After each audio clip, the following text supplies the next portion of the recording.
we got everybody up here, and we'll get started. We'll open with an opening statement from each head coach going down the line, then we'll turn it over to you guys for questions. Again, this press conference has been recorded, and we'll transcribe those quotes and get those out later today. We'll turn it over and start first with the head coach at Cornell, Rob Koll. Coach, an opening statement about your team and your thoughts going into this week. Holy buckets, I wasn't ready for that. Well, first of all, I want to say Joe Smolno, passion buckets, right? He'll be $5. That was a little bad. He told me I couldn't work that into my speech here. I'm just thrilled to be here. I've been for 22 years. I've been on the outside looking in. The last couple of years we've been on the inside, actually been here. So for me, it's just exciting to be here with my peers in the top programs in the country. We hope we can represent Cornell and be on the podium in some capacity by the end of Saturday night. I would say if you talk to our guys, they're excited, no doubt. They would say it their own way. I think the biggest thing is with every year, the story will be written as it goes. And if you're an Iowa Hawkeye, then we want it to be written in our favor. And that's the way it's been for years and years. When you're a competitor, you want all the hardware, and that's what we're after, but we have worthy opponents. Coach Robinson. I think I say the same thing that all these coaches are. Everybody's excited to be here. Obviously, this is the thing that everybody works for. You know, since the time you're 5 years old, your whole season is really grown and looked upon as how do you do? How do you do? How do you get on that podium? It's individually, but it's a culmination here for the coaches. The way for us to get on the podium is for our teams to do good. So we're excited to be here. Our guys are excited to be here. We've got 5 seniors. This is their last shot at doing what they need to do, and a lot of times those deadlines are very, very helpful in getting you where you need to go. So we're looking to wrestle hard. We're looking to control what we can control, and as people say, some things will happen in the first round for other people, and they'll say, well, geez, so and so got beat, and you say, this is the national tournament. This is what happens. It's the same way every year. It's exciting. It's exciting for the fans. It's exciting for the coaches. It's exciting for the athletes. Great to be up here.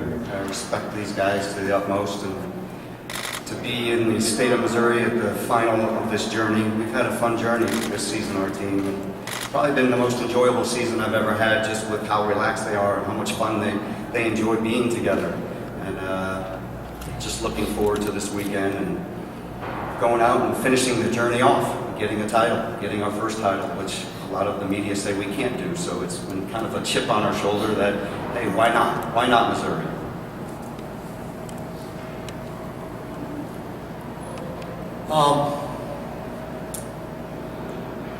Team's excited, obviously. We as a team learned this year, more than any year probably that I've been coaching, how critical every point is. We know, I mean, the exciting thing for the fans is there's a bunch of great coaches up here and great programs that are gonna keep this interesting to the end. So every point's gonna matter. We know that. We knew it was gonna matter in the Big Ten. I mean, in the long history of the Big Tens, I think it was 1931 was the last time they were co-champions. And I'm sure that the scoring was different back then than it is now. So it's gonna come down. It's gonna be a great team race. We're excited about it, and just really embracing the moment. We've got a unique situation with Logan Stever. So excited for him and his family and all those that have been a part of his wrestling career. So in a long history of Ohio State wrestling, Ohio State's never won a national championship in a 100-year history. It was 64 years since our last Big Ten title. We're hungry for this. We want it. We know we got to go out there and really just be a hungry team. So thanks. Thank you. Please raise your hand, and we'll bring over one of the mics if you have a question for our coaches up here on the podium. Coach Ryan, you redshirted a lot of guys last year, anticipating what could, potentially unfold this year, and then I know you had injuries, but wow, you lost a couple dual meets, you lost some close ones. Was there any time in this season where doubt kind of crept into your mind, and you were like, "Oh man, is it going to fall apart? Or is it going to be? Are we going to not be in a position to be a contender? You know, I think the unique thing about this team is I think as human beings in anything that we do, I mean, doubt is something that we don't need to invite in. Doubt just comes in. But I would say for this group, we knew the people, you know your personnel, and there was, quite frankly, never a moment during the season when I felt this team could not win a national championship. At no point, whether it was a tie that it was a loss on criteria. I mean, the bottom line for me and this team was that we're going to win. You know, that we're going to be in a position to win in the year as long as we have the personnel that we have in there. And this weekend we've got the 10 guys that we thought would be starters for us. They're all in the lineup, and we're ready to go. This is a question about seeding, which is everybody's favorite thing right now. I'd like all the coaches, if you'd like to talk about it, I'd like to hear your opinion, primarily the lack of historic data, and also the fact that there was only 2 coaches on the 6th committee. Brian and Tom, for sure, I'd like to ask you two, because, for example, Delgado, 2-time champ, was not seeded. I thought as a Logan Steeper had the same situation. He had not been seeded. What would that have been like? And I think, Brian, I think you're going to be on the committee next year. Is that correct? Yeah, I was a dummy and somehow got suckered into that, and then I see Coach Borelli doing the review afterwards, and I'm like, oh, great. What have I gotten myself into? So I have no clue how the seating goes and when they're doing it. And they tried to explain it a little today, but I'm sure they have a system and they use it. And you can't worry about that. I'm just worried about, at 125, I'm worried about Alan Waters and how he's warming up and how he's feeling and when he's going out and doing his thing. That's all you can. I really don't care how we're seated. I've had kids unseated do well at this tournament, people seated high not do well, so it's just keeping the kid focused. And I can't concern myself with seating right now.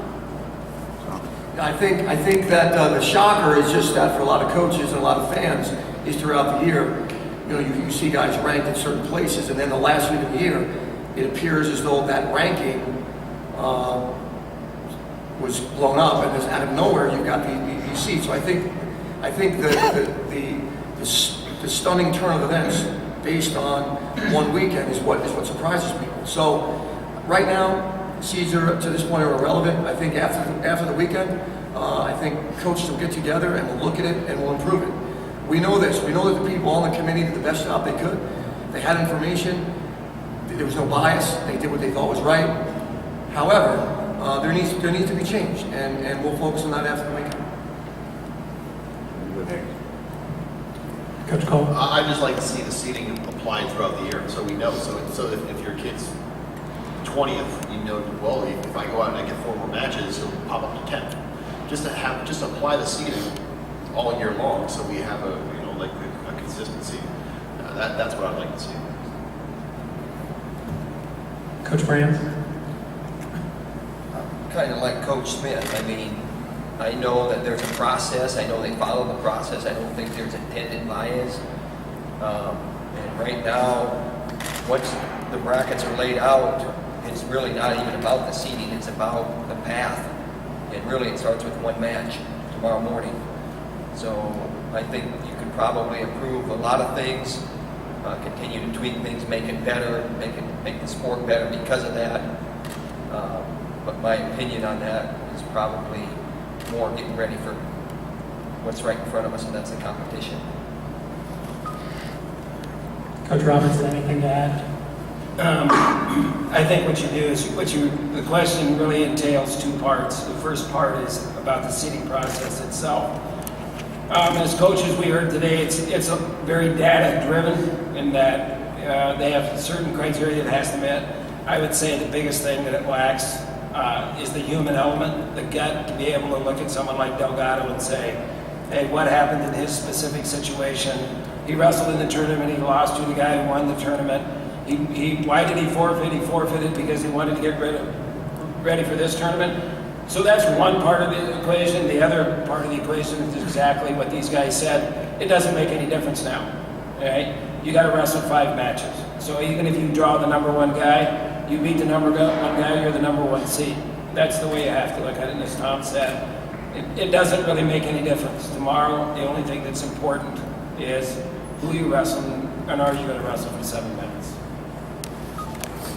Questions for Coach Ryan. Coach, you guys had a tragic situation unfold in the preseason there, and you guys have honored Pastor Kara George with an icon on your singlet. And obviously, some wrestlers took it harder than others, but from a overcoming adversity standpoint, there's wins, there's losses. But what has the mood been on the team, and how have they potentially rallied around this and honoring their teammates' memory? I mean, how have they taken that situation from the beginning of the year and maybe used it as motivation? So I think wrestling in general, I mean, wrestlers are used to controlling. I heard Jaden Cox talk about, I know Logan Seaver does a great job of controlling the controllables. I mean, for years you're trained to control the things you can, and your will will prevail. As young people, I think, and they're 18 to 21-year-olds, the longer we live, and looking at the group, the longer we live, the more we learn that painful things are going to go, that are out of our control, right? So this year we experienced one of those things. And Coach Kara George, tragically took his life, and that was really hard on some people, because a lot of them, the worst event had happened to them up to this point in their life was they lost a wrestling match, And the longer we live, the longer we know that there's going to be some painful things. This team really, they bonded through it. We started a scholarship in his name. The team captains came up with some things they wanted to do. He loved to wear a leather jacket, so we kept a leather jacket on the bench with us throughout the rest of the season. He loved to ride a motorcycle, so we came out to the rev of a Harley. We just remembered him. We remembered him. We didn't put him to the side. He stayed with us, and he'll always be with us. So I mean, I think we really grew through that experience as a team. This question is for Coach Koll. Nishan Garrett has been right on the cusp the past couple of years. Would anything less than a national title be a disappointment? And what does he need to do in order to make that happen? I mean, the short answer is nothing short of a national championship would be satisfying to him, yes, obviously. However, he's got a great perspective in life, and if he doesn't win it, he's going to move on, he's going to be successful. He's overcome a lot of hurdles in his life, and that would just be one more. What does he have to do to win it? He has to just be has to be offensive. He can't sit back and let somebody else dictate the pace. I think, in my opinion, he's the most athletic kid in the weight class. And in this tournament, it's not guys who win one-point matches who ultimately win. I've had a lot of guys who have won this championship and a lot of lost, and the ones who ultimately do the best are those guys who don't wrestle close matches. I mean, that's obviously pretty easy to say, but what I mean is going out there and being offensive. Even if it's a close match, you're scoring a lot of points, or you're taking it to the opponent. I've had guys who try to win one-point matches, and just for some reason, I've had a lot of guys who have been successful winning one-point matches, and they get to this tournament. Well, now you got 5 of those, and just the odds are you're going to lose one of those, and so that's going to be his attitude this weekend. Tom, this is for you. The only thing that seemed to prevent you guys from winning the Big Tens was actually not having an individual champion. Obviously, you don't have any higher seed guys. Do your guys actually have to wrestle above their seeds for you guys to win this? Yeah, I mean, you always want to wrestle above your seeds, and it's not about necessarily where you're predicted to finish. It's about your best performance every time. That's something that we feel good about these guys, and I think they feel good about themselves.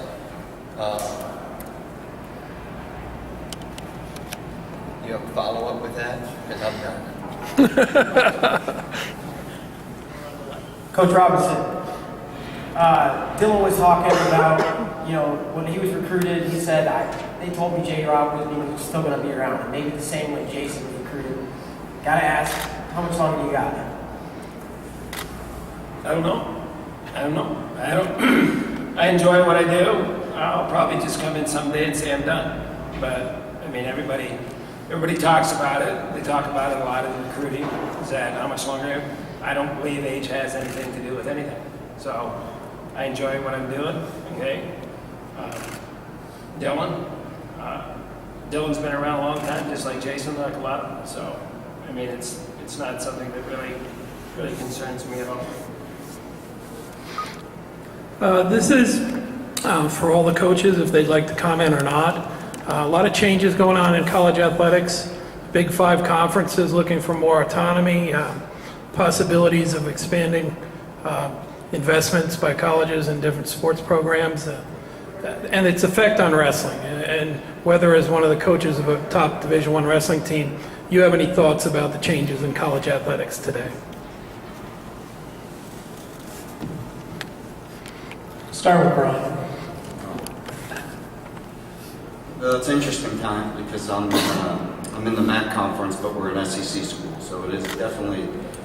I follow this stuff and follow it closely. And my leaving athletic director, Mike Alden, was the head of the ADs, and he would report to me what's going on. And there's this college athletics is changing, and it's changing really fast. I mean, they're talking about how computers, they're giving athletes computers, giving them meals, giving them extra money, and that's going to really change the sport of wrestling because we have a lot of teams that aren't of the 77 programs. There aren't a lot of them in the top 5 divisions, so it's going to separate our program. So I know as a sport we're getting together and we're going to work to make the sport better.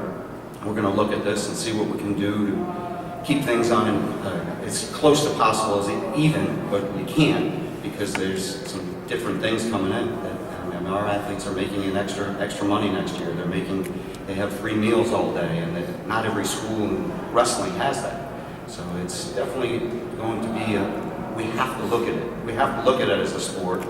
We also have to see about we're talking about with scheduling about promoting dual meets, making dual meets come in with all the networks now, with the Big Ten network. I know the SEC network has talked about covering wrestling with programs. So we really have to push our sport to move towards promoting the dual meet to get into the media with our sport. Anybody else want to jump in on this? Does anybody else have anything to add? I kind of in a unique situation. I'm one of the haves of the have-nots. You've got the SEC, the Big Ten over here. I can tell you right now, the Ivy League schools are not going to be buying.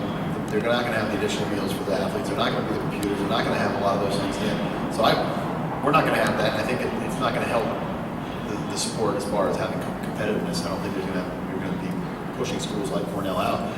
However, we're at the top end of those have-nots. So I worry more for the mid-majors and schools like that. I mean, it's not going to be a great championship if you have the same 5 teams every year banging it out. You don't have a Cornell University or a Lehigh University, because I don't think a lot of schools are going to be funding the initiatives that the Big Tens and the SECs are going to be funding. I worry more for the schools that are going to decide that they're going to fund those programs, those initiatives, and they're going to remove it from the athletic department by getting rid of wrestling, and which is a real concern. I think Bowles, we talked about that at the convention this year. So yeah, I'm not in favor of it, but it's not that I'm not in favor of helping our athletes. It's just I know that there's a significant ripple effect. It's a tsunami effect that's going to hit our sport, and there's going to be some carnage, unfortunately, in my opinion. It's here to stay, and there are concerns. I think the number one thing that we can control is to make our sport better, rules-wise, events-wise. I think we got some smart people, and I think our urgency has to maybe pick up a little bit. So there's a couple ideas that are out there, but I think we got to act more than talk right now as far as making our sport stronger, spectator-friendly, those types of things. Coach Smith, you are coming as the #1 ranked team now, and having done that, coming into the NCAA tournament, you've got kind of the home crowd. How pro-Missouri a crowd do you expect, and do you feel like that is an advantage under these circumstances? Well, I look at all these teams up here, and it's going to be a very competitive battle for the team race. And to rank a team right now #1, it doesn't really matter right now. It's how you finish on Saturday night. The thing I do like about my team is that they've enjoyed the season, and they've enjoyed each other. Right now they're probably out in a banquet room playing touch football, and they really love to practice and get better. And with that, I know that I'm confident going into this tournament that they've shown up every competition. We went to some tough places. We went to Cornell. We went to Ohio State. We had to go to Carver Hawkeye. We've competed in a lot of tough places on the road. We've had Oklahoma State at home, and we've come out on top in every one of those. So the confidence I have is that we get to drive 2 hours down the road. We're in the state of Missouri. We had our conference in the state of Missouri. Let's go have some fun. Do what we've been doing all season. Just keep doing it. I like to add on. I got a good little story about Brian. People don't realize this, But I'm going to take credit if they win the national championships. All right. So a little unknown story about Brian Smith is Brian was an assistant coach with me at Cornell. Jack Space was the head coach, and Jack convinced him to come up from his teaching job in Florida to make, I think, $10,000 a year and work as a substitute teacher. And so he worked, and his fiance was down in Florida trying to get him to come back to Florida. Jack and he left. He decided it was really hard, and Jack would yell at him when he was late for practice because he had to babysit kids at school. So Brian took and accepted a teaching job in Florida and had decided to leave the sport, completely leave the sport. Denise, his wife, was extremely happy because she had far too many winters in Ithaca, and so he was done. And then Jack went on to Oklahoma, and I was able to convince him to come back into coaching. So basically, I'm going to win it if that's what it's going down to. But very few people realize the sacrifices Brian has made to be in the sport, and it's pretty amazing. Then he went and took over the Syracuse job, which had been dropped, and started to reinstate that. And unfortunately got the head coaching job in Missouri, and has completely revolutionized the state or the program there, and has just done an amazing job. So we're very, very fortunate to have him in the sport. I mean, to think of what he's done as far as a transformative coach is just absolutely amazing. But very few people realize that he was gone, done, and I yanked him back. So thank you. No problem. I also want to say that Jay is always, I've always been an idol of Jay. I remember my grandfather telling me stories about him. So, coaching.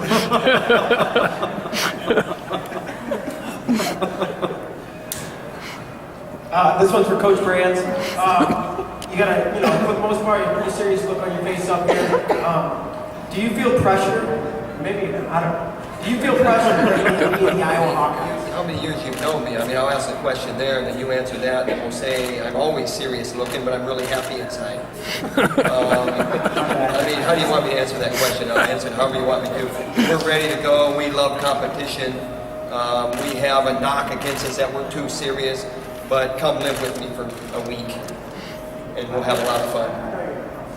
So awesome. Thank you.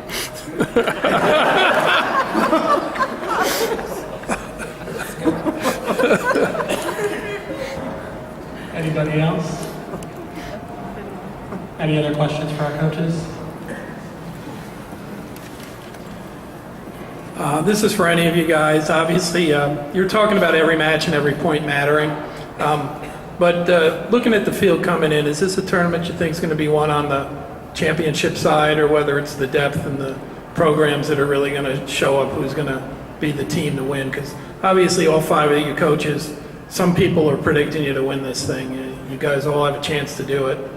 What do you think? How do you think it's going to sort out? We'll start at the end of the days with Coach Ryan.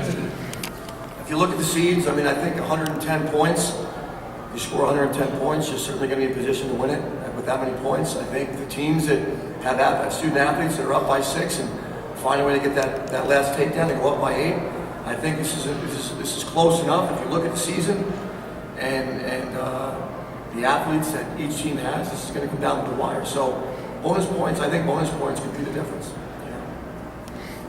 Yeah, I agree with Tom. Bonus points are going to be a big factor in it. And to say it's going to be one on the front side or the back side, it has to be one on both. You're going to have to win matches on the front side and get guys in the finals of this with all the depth of all these teams. And getting guys that how they're going to deal with the loss and battle back and win for the team then at that point and score points on the backside is important too. Keeping your mindset on that. This tournament is a roller coaster. It's an up and down. It doesn't make any difference whether you win in the front side or the back side. The key is for all the coaches up here is that at the end, whatever it is, it doesn't make any difference if it's 110 points or below 100 points. And so what you have to do is you have to be consistent. And if you get on a high, that's great. If you get on a low, you have to come back. And probably more important, it's probably more important on a low. More of you guys will have a low than they will have a high. And so you have to be able to come back. If you get beat along the way, third has to be your first. You have to come back. And that has a lot to do with the whole tournament. Because it is the national tournament and it's a roller coaster. It's the way it is. Check your heartbeat out the next 3 days and see how it goes up and down.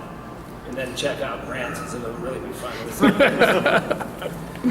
Yeah, your hair's white. I agree.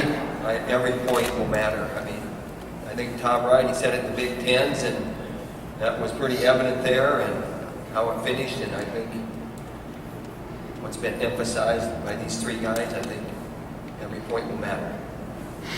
Hopefully on the front side, hopefully not by bonus points. And that's just because that's how our team has the best chance of winning it. We don't have as much depth as these guys, but we have as much on the front end as far as just sheer power. Last question down here in front. This question is for Brian. Alan Waters finds himself in a familiar situation. Went into 2013 tournament #1 seed. What are you telling him? What's his mindset heading into this tournament so that he can finish what he started then? We're not telling him about that.